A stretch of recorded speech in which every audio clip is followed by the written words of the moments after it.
আজকে কত অধ্যায় থেকে পড়াটা শিখব? পঞ্চদশ অধ্যায়ের নাম কি? এখান থেকে আমরা কত নম্বর শ্লোক শিখব? আমরা শব্দগুলো জেনে নিই। 12 নম্বর শ্লোক কে বলেছেন? হ্যাঁ, শব্দগুলো এখন জেনে নিই। ইয়ৎ আদিত্য গতম তেজ জগৎ ভাসায়তে অখিলম ইয়ৎ চন্দ্র অসি ইয়ৎ অগ্নৌ তৎতেজ বিদ্ধি মামকম। ইয়তাদিত্য গতম তেজ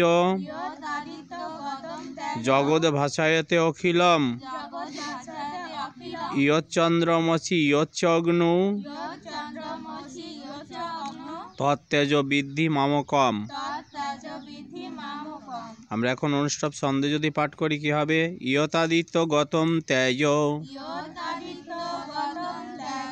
জগৎ ভাসায়তে অখিলম ইয়ৎ চন্দ্রসি ইয়ৎ অগ্নৌ তৎতেজ বিদ্ধি মামকম। ইয়তাদিত্য গতম তেজ জগৎ ভাসায়তে অখিলম ইয়ৎ চন্দ্রমসি ইয়ৎ অগ্নৌ তৎতেজ বিদ্ধি মামকম।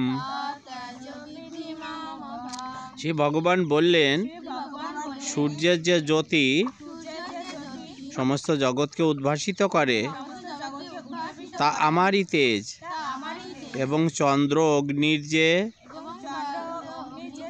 তেজ তা আমারই বলে জানবে।